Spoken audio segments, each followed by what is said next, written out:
Hello students, very warm welcome from Patna Shorthand classes.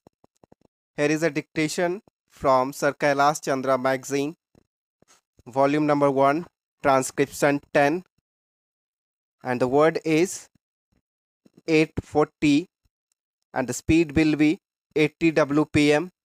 Your dictation will be start in next 5 seconds. So be ready for it. Start.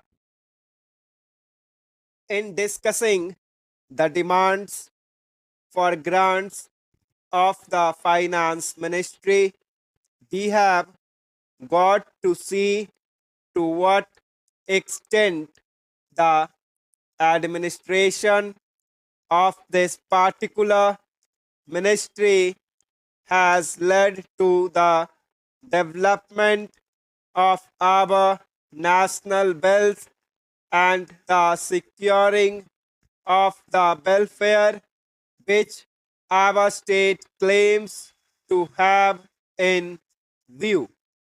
Madam, we must try to analyze very carefully the working of this particular ministry because it is not merely a department of the government, so to say, but it is the nerve center of the administration of the country.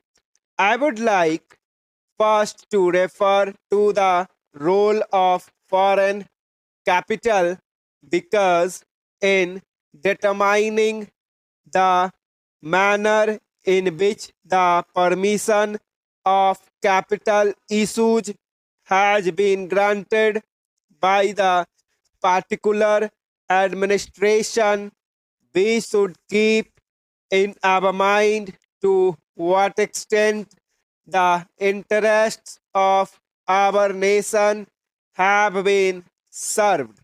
I fully endorse the statement which the previous speaker has made so far as repatriation of the investments made by foreigners and of profits are concerned. We have dealt with this topic quite a number of times, and I do not want to reiterate anything apart from only supporting what the honorable member who just now spoke said. I would now like to deal with the investments of foreigners in India. Madam, the government of our country accepted the proposition that in allowing foreign investment, it should come in only in such industry and such form of production wherein our national investors will not come forward and in which technical skill is wanted. There is also one other factor which the industrial policy of our government of 1948 as adumbrated further in 1949 by the Prime Minister laid down. It specifically said that the control and ownership of such concerns should, as far as possible, be in the hands of Indian nationals and the technical know how of our country should be developed. I would like to emphasize the figures developed that have been put forward for the last few years from 1947 till the end of 1952 or the early part of 1952. It has been reported that rupees 19 crores of foreign capital have been allowed to be invested in our country. Of that, practically more than rupees 6 crores have been allowed to be invested in managing agency and trading enterprises in our country.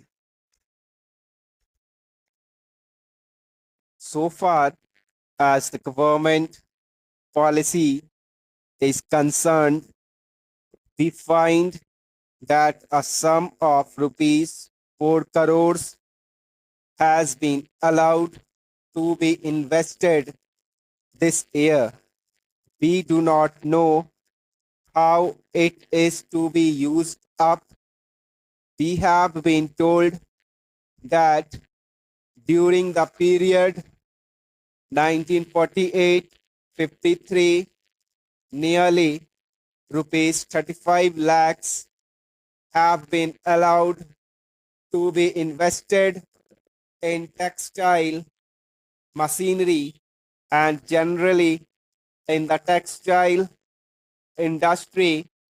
We have seen to what extent cotton and jute have been dominated by the national capital and to what extent they play the role as against the demand for them.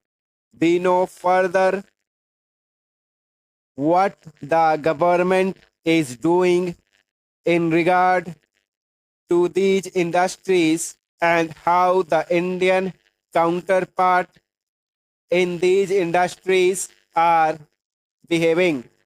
Then, by this further penetration of foreign capital, even in regard to the expansion scheme, we find that paints, soaps, electric fans, and machines, tools are some of the industries where the government is allowed foreign interest to establish or expand their factories.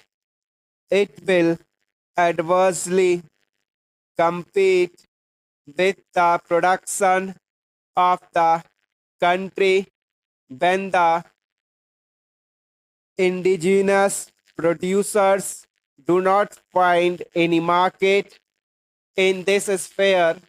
Therefore, we have got to see to what extent the capital issue has been regulated by this government and particularly by the finance department so that the national well-being of the country could be guaranteed. Then we have got to look into the fact as to how far the new industries are allowed to function so far as the oil refineries are concerned. Some of them have been established and some more are going to be established very soon in the control of the administration. The Indians have to share. They are only preference shareholders and they have no voice in the management so far as the administrative aspect in this industry is concerned. The most important part of it is the technical know-how. They do not guarantee that they will train the Indians. That means they say even after 20 years, we will have to face the problem of the know-how in respect of the oil refineries. I do not know why the government are showing softness to foreigners in this matter.